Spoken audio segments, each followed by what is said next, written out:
Today we're going to find out if the Genesis G90 is actually as good as a Rolls-Royce Ghost.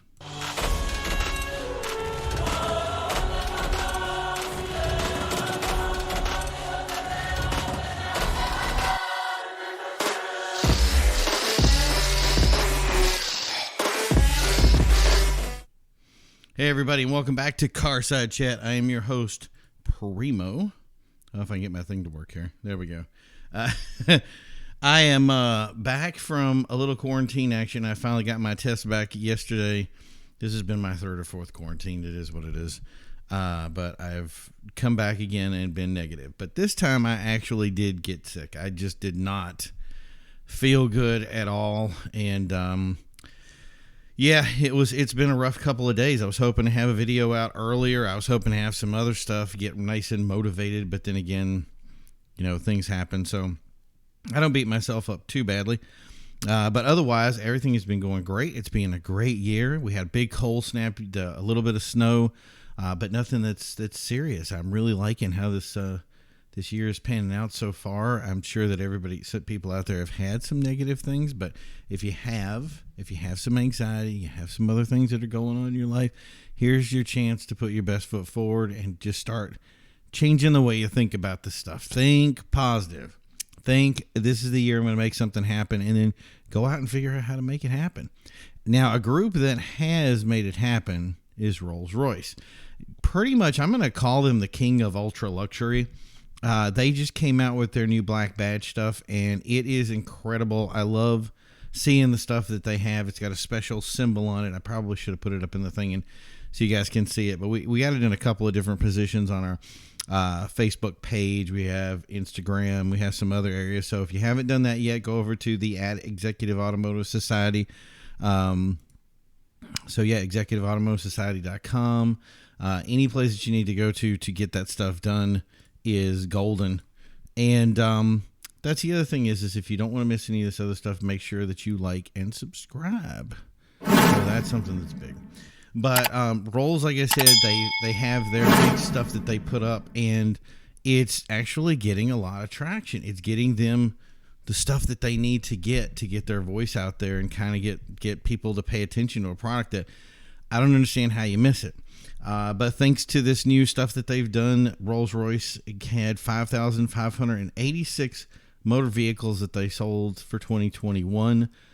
Talk about a way to start off a year. We're seeing a lot of people post these records. I'm sure that we're going to see some more cars that came out this year and says, hey, we got near or broke a record for sales, especially these big automaker things. So that's huge. And that's a 49% increase over there, I think, year before. And the last time they hit a number that big, I think, was 100 or broke a record like this was 117 years ago. And then that's quite a time to stand on. So, we've seen Lamborghini get their footing back. We've seen Ferrari kind of stumble a little bit and then get their footing back. And we're seeing a lot of other brands. I'm hoping that Maserati's going to post something good this year. I'm hoping that Alfa will make some changes out that they'll say that they're doing okay. There's a lot of brands out there that have a lot of opportunity. One that I think is big is going to be Bentley. Bentley, I kind of think that right now they need to say, what do we need with marketing to make this work? Everybody else out there is killing it when it comes to social media. Lamborghini right now is a top dog. Rolls is definitely getting in on the action and having their videos posted up on YouTube.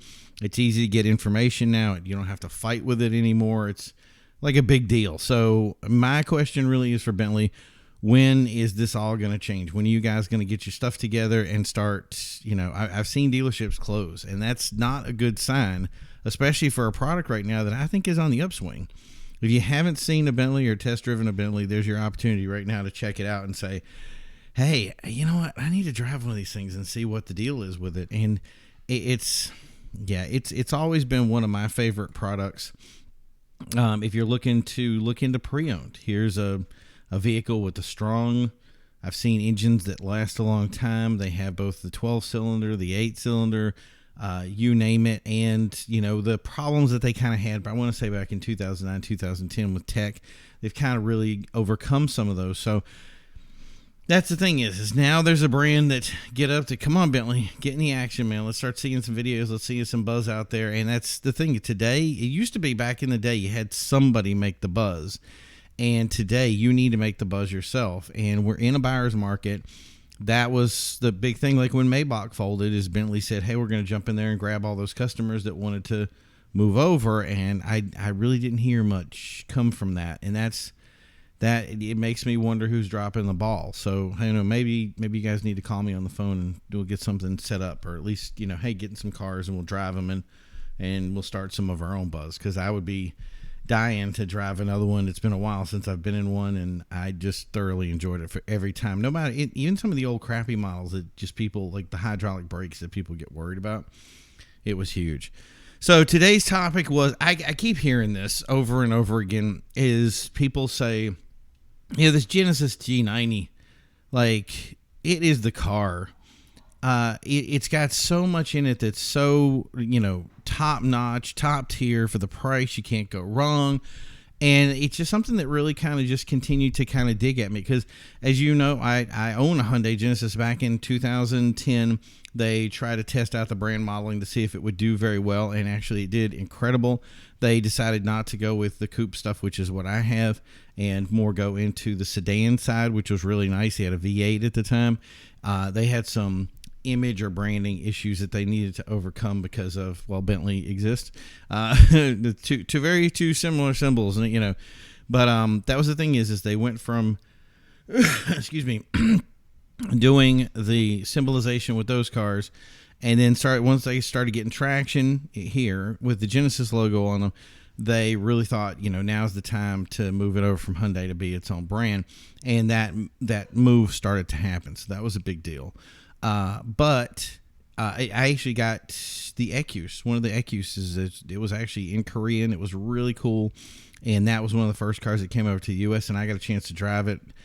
I really thought it was an amazing car, and I believe that the G90 is kind of what the Ecus became, and that was a big deal. Like the idea that they can support their own brand, support their own dealerships, and here's an $80,000 car that's incredible. So, and now they've actually got them cheaper, so I think it goes down as low as $60,000 to $70,000, and they had a lot of good thinking that went into it, but you're comparing yourself to Rolls-Royce, and Rolls is in a different world.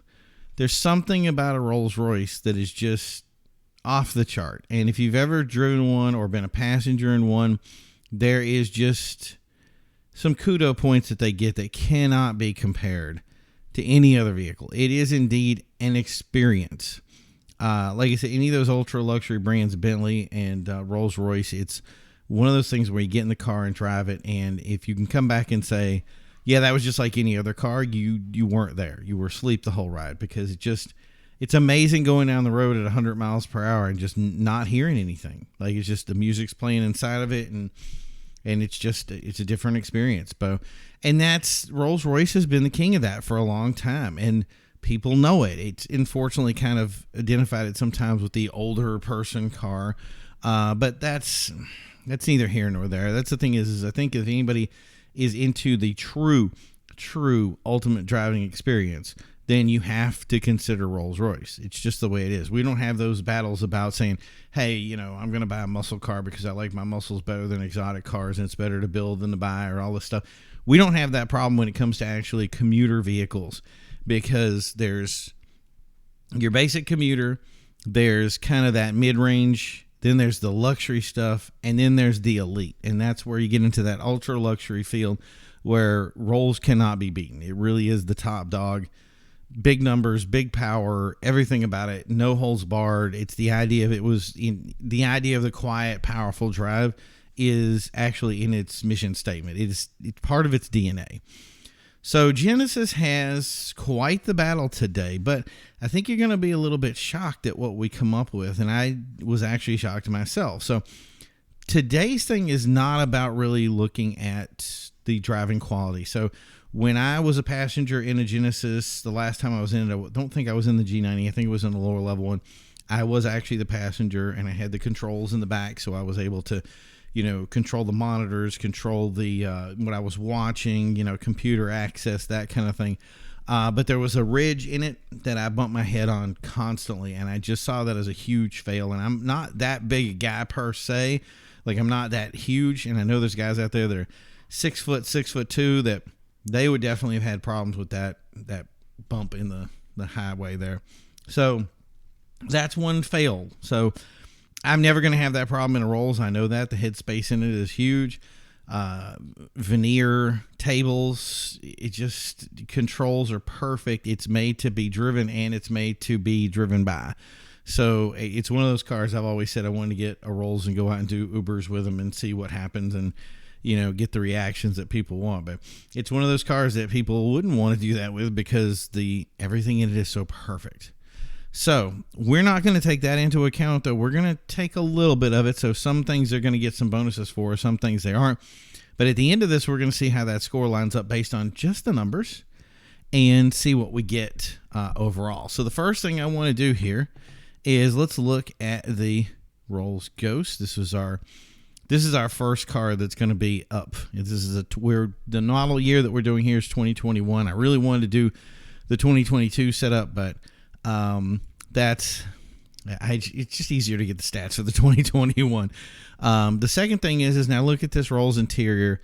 So these are real wood veneers. This is a high quality leather. I wasn't able to get like a naming convention for the leather.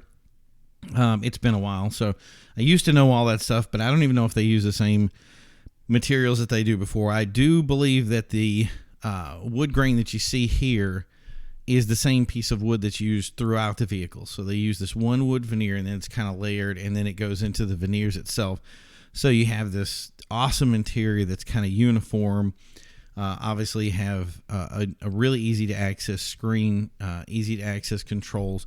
There are some little, I want to say, convoluted things that is typical for this type of vehicle. And if you can see the heater vents at the bottom there, they use a roller. So you roll it back and forth to whether you want it to be hot or cold. Some of that stuff in there takes some getting used to, but if you know what you're doing, you can probably figure it out pretty easily.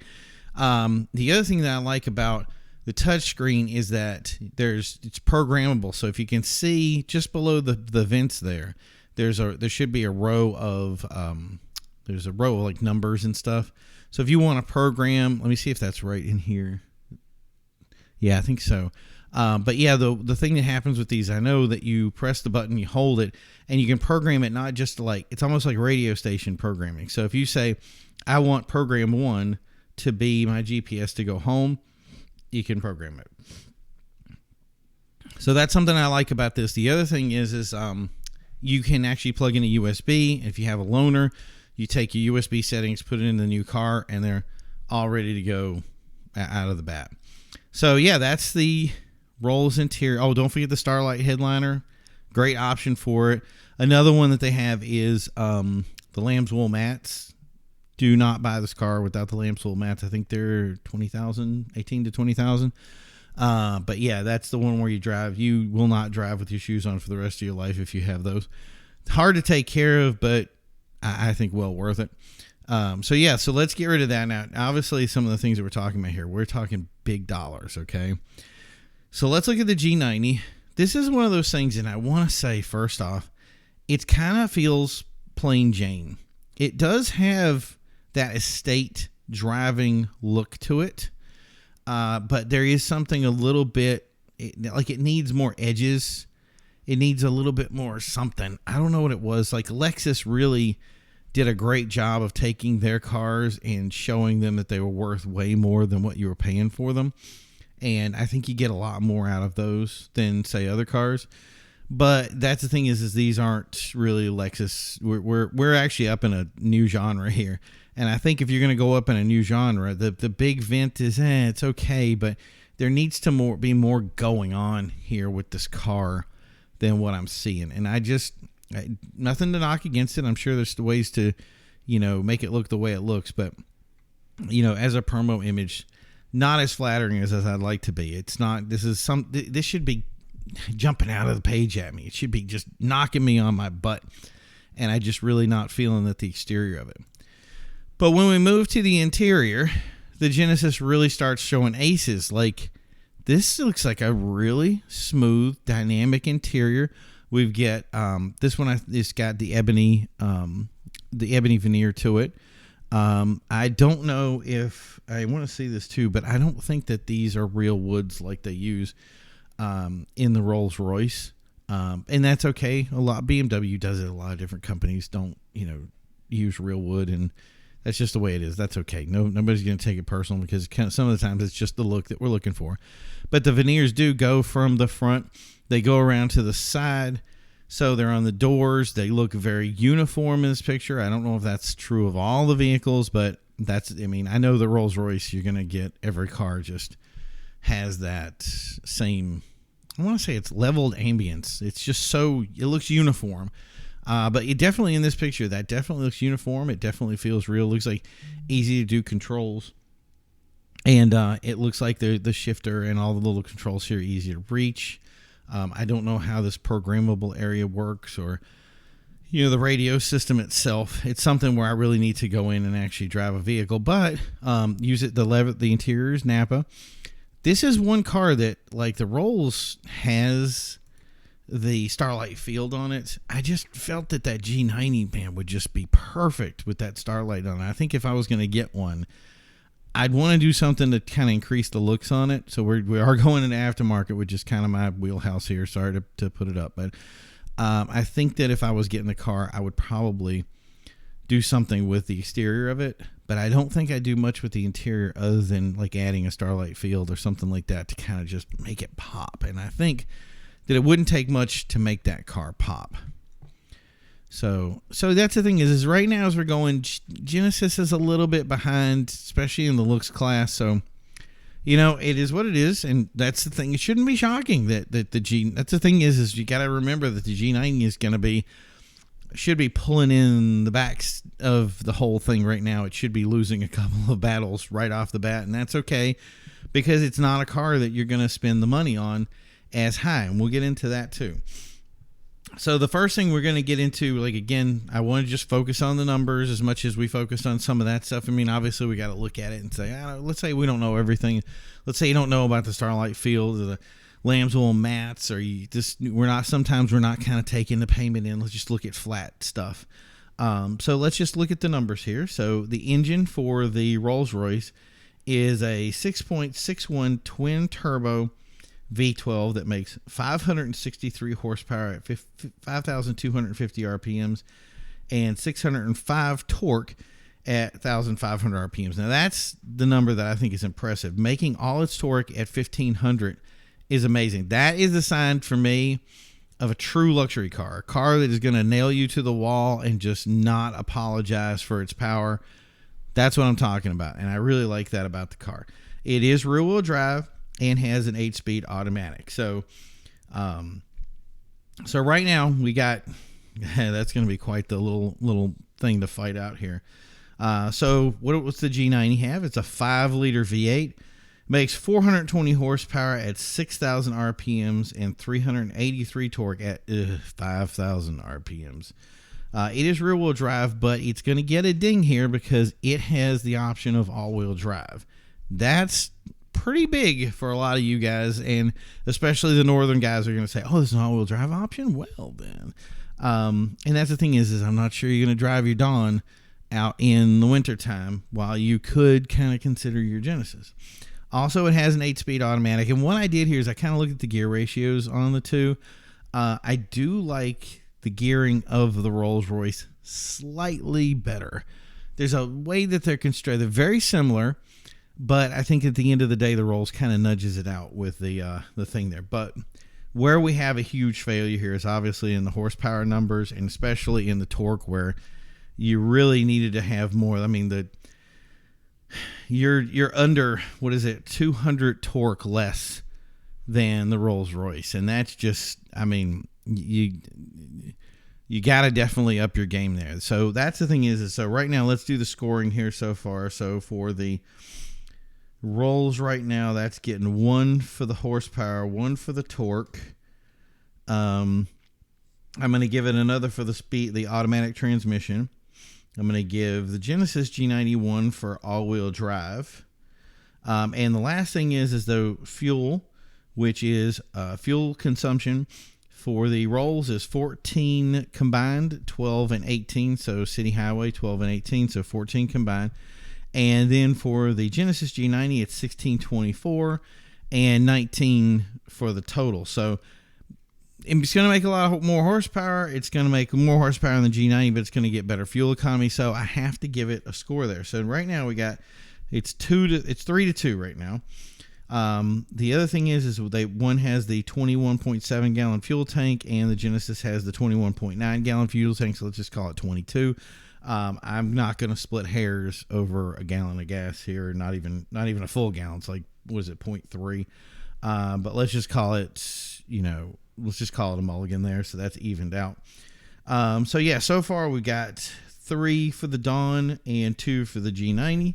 But yeah, like I said, I really, that torque number, it's going to ding it. So we're going to give another one to the Rolls because the Genesis, you got to fix that torque. You're not a luxury car unless you have the torque. So next thing we're going to go over to is we're going to go to weight. Now, obviously, if you got to overcome more weight, there's going to be some issues. So even with it being a luxury car, everybody says luxuries are heavy, and they are heavy. That's just the way they are. If you're going to put a lot of stuff in a car, then it is what it is. But we have to really consider, if you're going to design a car, let's take the idea of maximizing weight. And there's a lot of stuff that they kind of share between platforms. So if they're both going to have the same kind of electronics and computers and all that other fun stuff, let's just take it into account and get a winner. So for the weight of the Dawn, it's 5,644 pounds. The weight of the Genesis G90 is 4,817. So that's almost 1,000 pounds of weight difference. So even though it doesn't make as much torque, it's going to be easier to push around that weight. Now, that's 1,000 pounds. I don't know if that 200 torque is going to be the thing that needs to define it, but I'm just going to call it a mulligan, and I'm just going to give it to the Genesis on the weight. So the next thing is wheelbase. Now, wheelbase is kind of crazy because wheelbase should be something that driving quality, the longer wheelbase, the better. So we'll just jump right into that. 122.5 for the Dawn, and then 124.4 for the Genesis. So there's another point for the Genesis. Length is 208.5 to the Dawn and 204.9 for the Genesis G90. So it's got 4 inches on it, but I don't know if that's so far. We'll wait for the interior to kind of figure out what that is. That might just be because it has a bigger engine. The next is the width of it. So 75.4 for the Genesis and 76.7. Kind of too close to calling that, so we'll call that even Steven.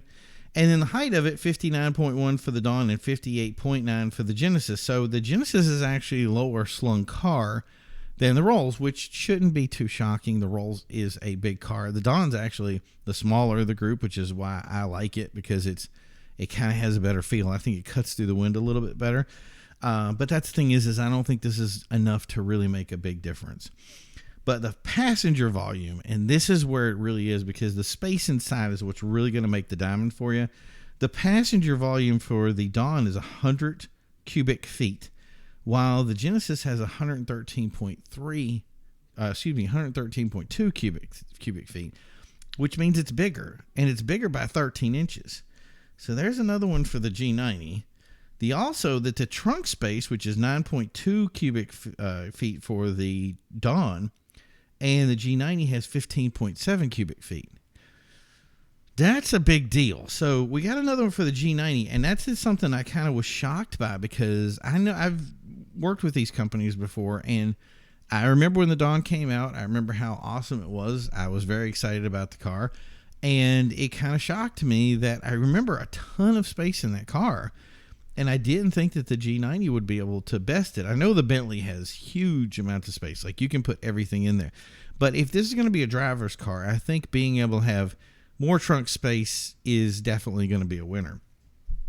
The next one is sound systems. Both have a really good sound systems. I'm going to say on the whole, the Rolls-Royce is slightly better for its sound, but I have to be honest, kind of sound is sound. But yeah, sound for the Dawn was 600 watts, and then the Genesis G90 was 900. So that's another one. So right now we got 7-4 for the Genesis G90. That got kind of shocking. Now let's go into the last part here. So this really kind of, I decide whether, hey, can you drive this car daily, or is it just going to be that weekend warrior? The warranty for the Dawn is 4 years, and the Genesis G90 is the typical Hyundai style 10-year, 100,000 mile warranty, which, wow. I mean, I don't even think that's something that even some of the big companies kind of consider. So that's another one for the G90. Lastly, obviously, we went over that before, is the high-end leathers, the rear wood trim. So we're definitely going to earn one for the Ghost and its numbers. So right now, that's kind of, you got to give them the bonus for that. I mean, you have better looking interior, better feel to it. It is what it is. So lastly, let's say what you're spending on for your money. Remember, these are base numbers. So I would love to kind of break everything down and say, Genesis this, Genesis that. But that's the thing is we have to just put it flat and say entry level, whatever. For the Genesis G90 is $78,745. So for that, you're getting the 5-liter with 420 horsepower, which I still think is underpowered. I think that's something that they need to look into. Obviously, the price is going to come up, but I think that's something they consider. Maybe getting a V12. Maybe that's that option that they need to consider. I think right now they've basically mothballed their whole internal combustion thing. So I think the next thing they're going to do is electric, and the engines they have are going to be the engines they have. I do think they've bumped it up a lot. So they may be in the 500 range now, but I think the price tag has gone up to like 100,000. So maybe that's their fix, which was fine. That's great. We'll look at those numbers when we get to them. The Rolls-Royce Dawn, on the other hand, is $359,250. And I think that's where I'm going to give this to the G90 just because of its price. Now, one of the reasons I say that is because this price is really representative of how you're going to drive your car. If you're going to take it, I know the warranty is in there, but obviously you're spending $100,000 or more in your car.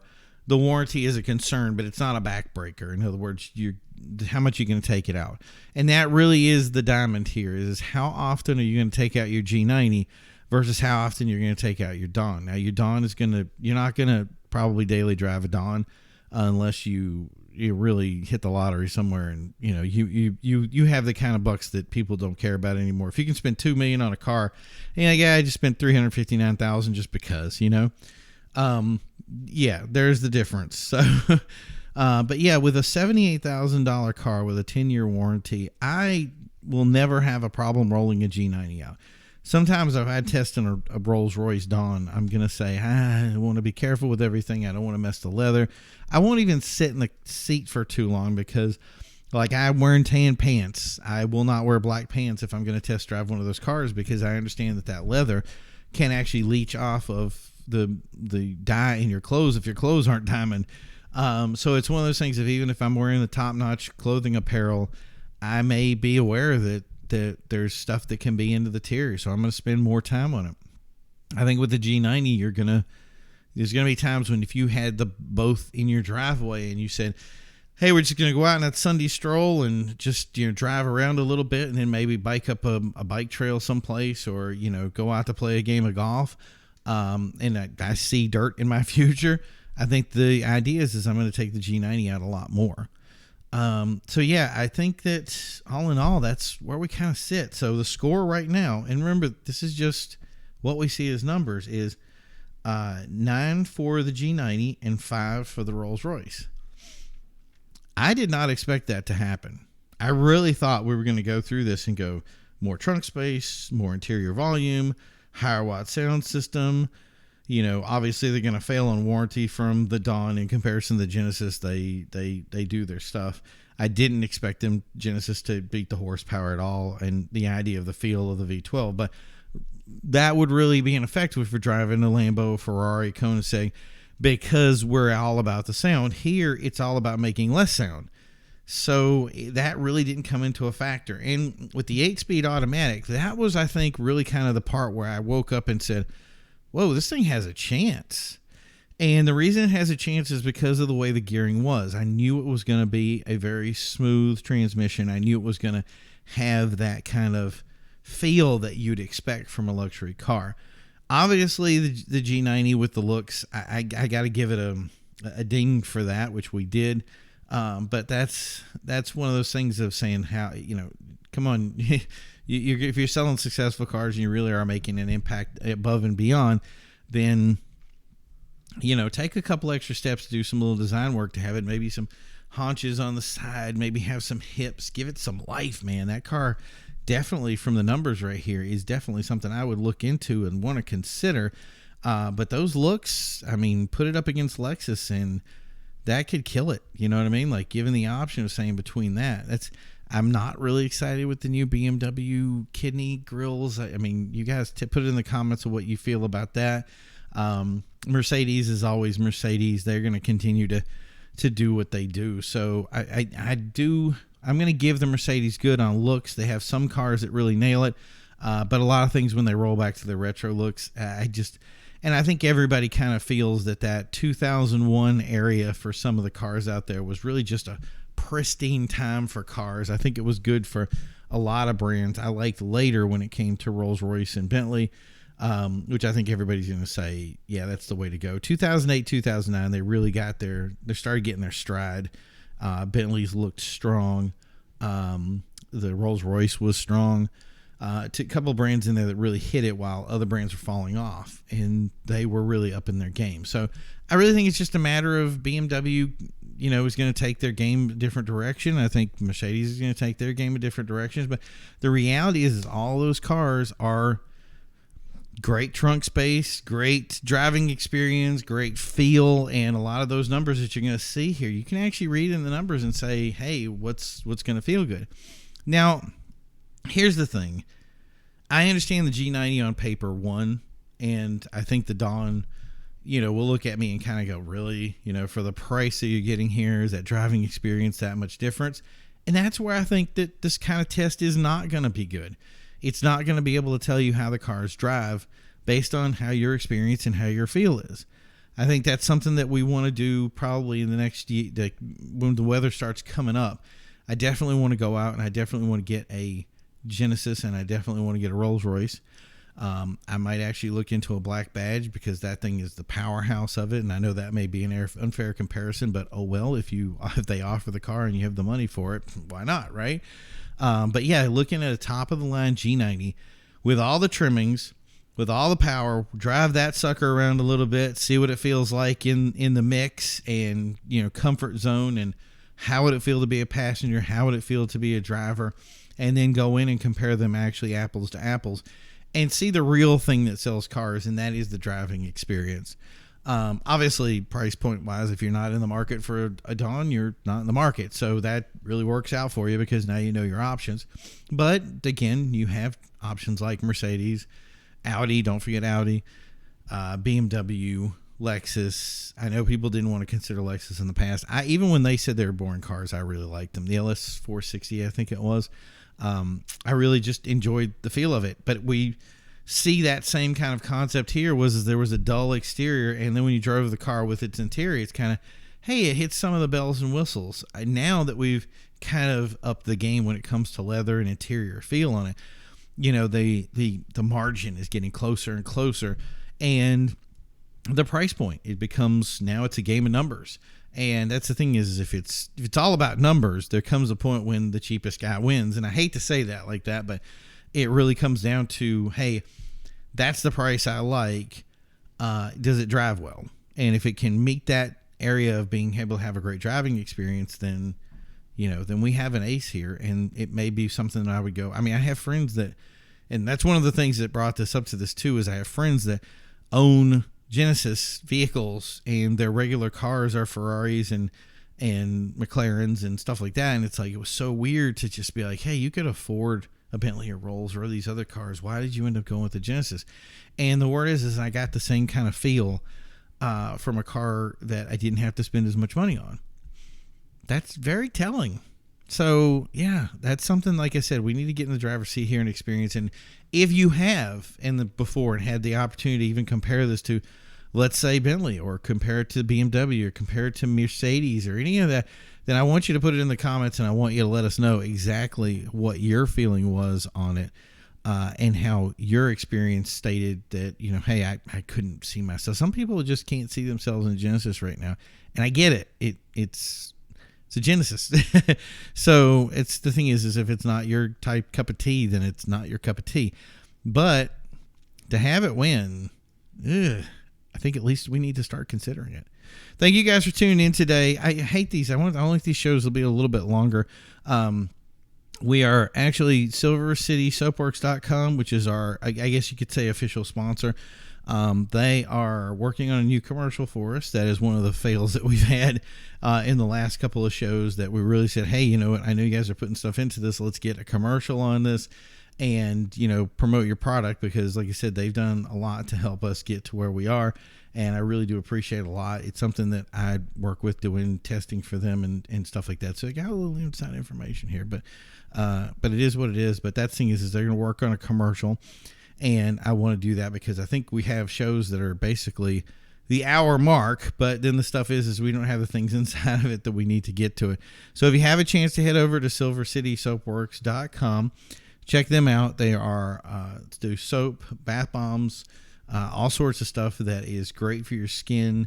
Just a great product all around. So it's healthy, all natural. And there's a lot of things in there that you wouldn't think that they have. And they actually make our Executive Automotive Gold Leaf product, which is great. I love this soap. It is like so unfair for me to just be like, it's just me using it. So, and we got to find a way to put this product kind of out there so you guys can reach out to it and get it. And I'll put something in the comments. So if you ever want to support us, we are still doing a little bit work on the website. I'm not completely happy with it, but I do want to get, more access so you guys can get to some of these products and things that we're kind of hyping out. But yeah, if you ever have any question about it, everything is put in the comments. If you ever want to support us, we're going to put the links there and make it so that you can get in some of this product. And like I said, check out our Gold Leaf soap. It is amazing. I love it. And I think you'll love it too. So check out some of that stuff. We thank you for tuning in. We're going to be back again next week, and we're going to talk about the next big product, the next big thing, whatever it is. Remember, sorry about you guys on the podcast, couldn't see the pictures, but if you do, head over to our YouTube page, Executive Automotive Society. Just search it on there. It'll pop right up, and you'll see the big old shield, and that's how you know you're there. So we'll talk to you then, and yeah, you guys have a great day and a great week, and we'll see you next time. I hope to see you healthy and happy. And as always, don't forget to drive.